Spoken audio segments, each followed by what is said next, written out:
Hi folks, Pat Healy here for the Laker News.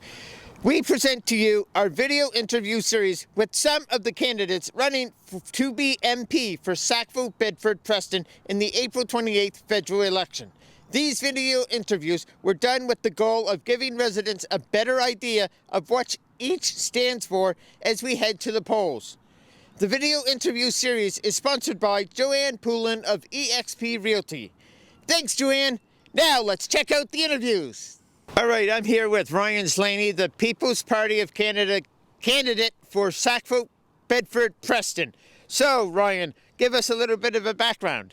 So I'm from Bedford. I was born here, grew up here, spent most of my time here. I moved to Ottawa for a bit, where I worked for the federal government for about a decade, then came back.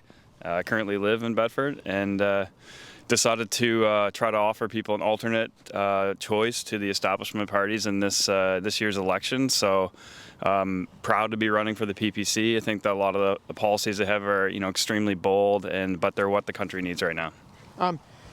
Why did you want to put your name forward to run in the election?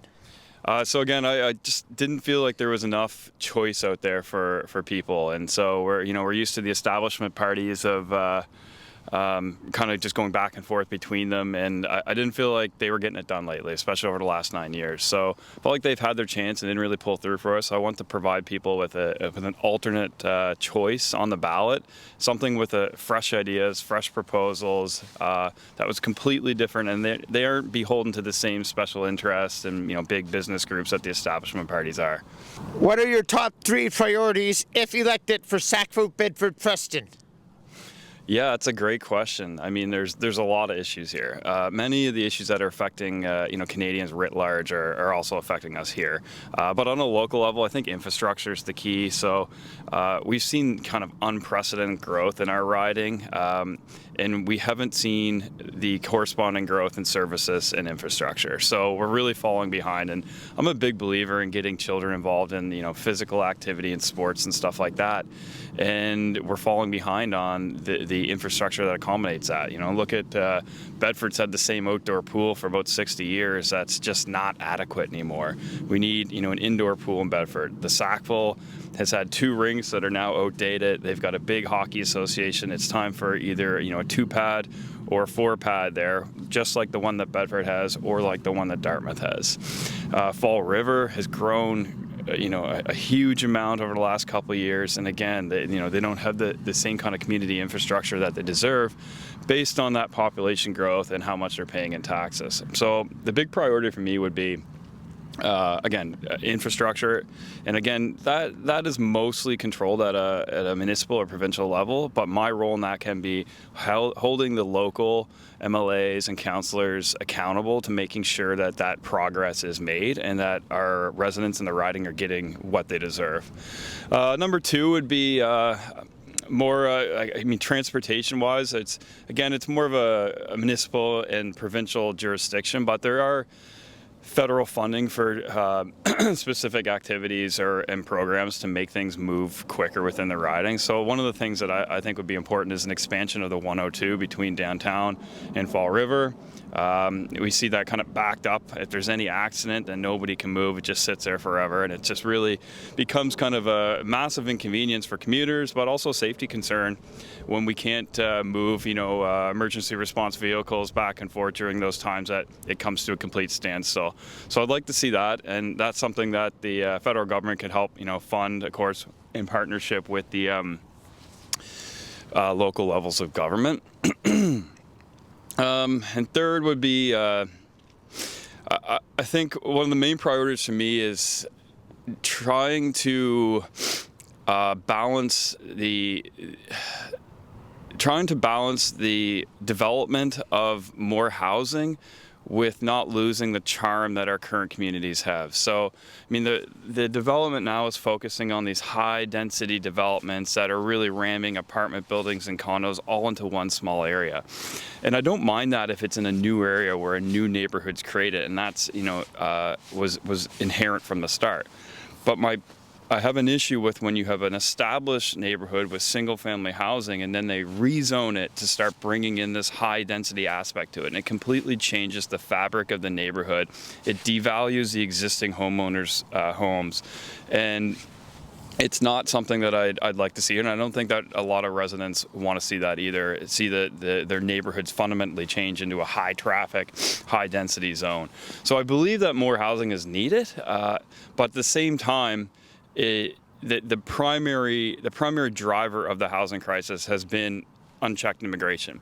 And if we look at that policy and bring immigration back down to sustainable levels, then the pressure on housing will ease, and we won't have the need to have these high density developments jammed into areas like Sandy Lake and Bedford, Rocky Lake, and all these other places that are really the last bastions of like wildlife and green space in our communities that are now proposed to be developed. We all know that buyers set the market prices for home sales. What will you do to create more affordable housing in our area, particularly HRM, which has access to public transit? Yeah, so again, my answer will probably be a little different on this. I think that to ease the pressure on housing, we need to lower immigration. Canada builds about 200,000 homes a year. That's been the average. Over the last 5 years, we've brought in over 1 million people. So if you do the math there, that's a lot of pressure on housing. We simply don't have the houses to accommodate the millions of people that have come. So the Liberals knew that. They were warned by their own departments that would happen, that they'd create a housing crisis, and they did it anyway. So I think that if we turn the taps off on immigration, at least for a little while, things would start to go back to normal because there'd just simply be less demand on the existing housing supply. Now, building new houses is important, but we're dealing with unprecedented inflation right now. So the reason that the houses aren't being built is because it just costs so much to build them. And again, a primary factor in inflation is the fact that we've got a massive amount of people chasing a limited supply of goods and services, and that again drives the price up. So the solution to that again is bringing down our immigration numbers to a sustainable level that doesn't affect the economy in the way that it has so far. All right. Next question is, what will you do to improve healthcare staffing shortages that are not focused on only doctors and nurses? Yeah, so healthcare is a provincial jurisdiction, and the PPC is a constitutional party. So we like to not overreach into what is a provincial jurisdiction, and healthcare is one of those. So really the only lever that the federal government has currently to affect healthcare is either sending more money in the Canada Health transfer or less. Otherwise, when the provinces get that money, they are the ones that decide how the money is spent. So the way that that's set up right now is that money goes straight into government coffers, provincial government coffers. It doesn't actually have to necessarily be earmarked exclusively for healthcare. The PPC wants to change that. We want to change that law so that the money that the provinces gets from the federal government has to be spent on healthcare. It can't go into other solutions. So that would put the provincial government solely accountable for the way that the healthcare is run within the province. So that's a completely different solution to what the other parties are proposing in terms of more money. There's really no innovation there. It's just the same kind of promise that, we'll send more money, and then the provincial, that just hasn't worked. We've been doing that. The more money you send, the province doesn't necessarily make anything more efficient. They don't invest in the technologies that should be invested in. I firmly believe that a public-private system would work well in Canada, more so than we see now. It's in other countries and it works just fine. There's no threat to the public system by bringing in a private one. It just simply eases the burden of the public system. How would you advocate for local businesses that may be impacted by tariffs put on Canadian goods by U.S. President Donald Trump? Yeah, it's really a rough situation. So the PPC and myself, we have a completely different kind of view on what's going on, and we believe that the counter tariffs are a really stupid idea. So essentially, we have Donald Trump has decided that he wants Americans to pay more for Canadian goods. He's doing that to try to bring manufacturing to the United States. It's not necessarily a direct He's not necessarily doing that to hurt Canada. He's doing that to make America stronger in his view, and that is caught Canada in the crossfire essentially. So we think that the tariffs that are placed on Canadians' goods are dumb. We're not a big fan of those, and obviously they're going to have long-term impacts on our industry here in terms of making more expensive the Americans, our primary market, who aren't going to buy them. But to turn around and do an equally dumb thing, like make Canadians pay more for stuff they need that comes from the States, is the same level of stupidity as the tariffs in the first place. So we propose that we need to sit down at the table and negotiate. And one of the main things that Trump has indicated several times that he's not happy with is the supply management system we have here in Canada. So effectively that was to kind of like help dairy farmers and poultry farmers level the market out. But it's not necessarily something that's providing a benefit to Canadians anymore. We're paying inflated prices because we've deliberately kept the supply of these goods down. So that's something that the PPC has proposed that we look at. It's not a very popular decision in Quebec because that's where a lot of these people, farmers are. But we feel, again, that we don't make decisions based on what's popular. We make them on what works best for Canadians, and that's something that we firmly believe would be a really good negotiating point. If we put that on the table, it would likely be able to remove a lot of tariffs that were placed on other goods, because that was one of the main kind of pressure points, or the main issues that President Trump had a problem with. Would your government consider funding sewer systems in areas that are currently in septic so more housing could be created? Again, that would be a municipal issue, but any kind of infrastructure fund that could be accessed at a federal level, obviously would look at for something like that. But like I said, I'm not really for these high density developments going in, and a lot of the liberal promises in terms of the housing accelerator fund really came with strings attached. They said, oh, here Halifax, you can have a bunch of money. Oh, but you need to rezone everything into multi-unit dwellings. And so that would basically enable any developer to come in and put up like a duplex or a fourplex next to a single family house, which would completely devalue that house and change the fabric of the neighborhood. So again, I'm against those kind of developments in established neighborhoods. So I'd be very kind of careful in terms of what the proposal is. Essentially, new neighborhoods though that are going to provide housing, much needed housing at affordable levels. Obviously, if the federal government is able to help out, yes, I would support that. And speaking of affordable housing, the next question is about that topic.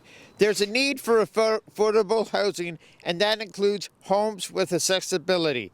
How would you ensure that housing is accessible friendly? Yeah, so again, there's multiple levels of government that are responsible for that.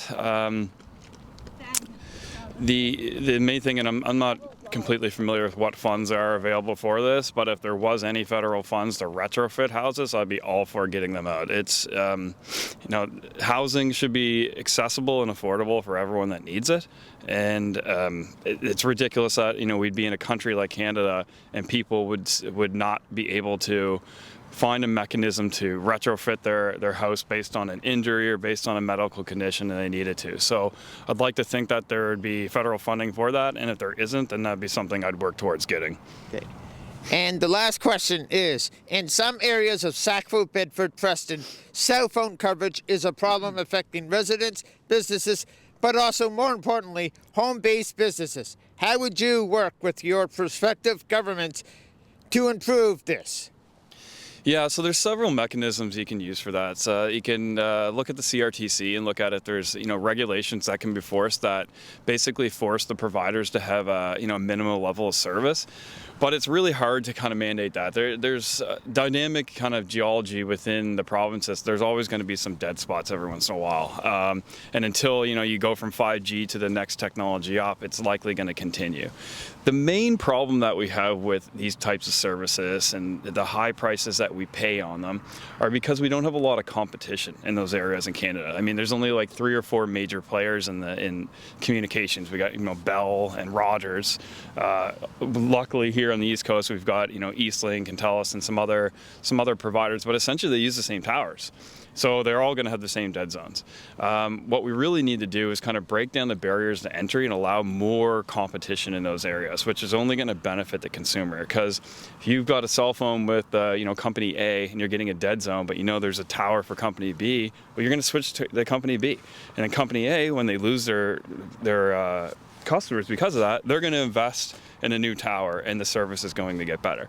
It's the same kind of principle for like the airlines. We've got very few airlines here, and they can charge what they want to charge. We don't let the American companies come in and operate here. And again, that's another reason for the tariffs from the United States, is because there's a lot of stuff that we don't allow operate here to protect the legacy businesses that we have.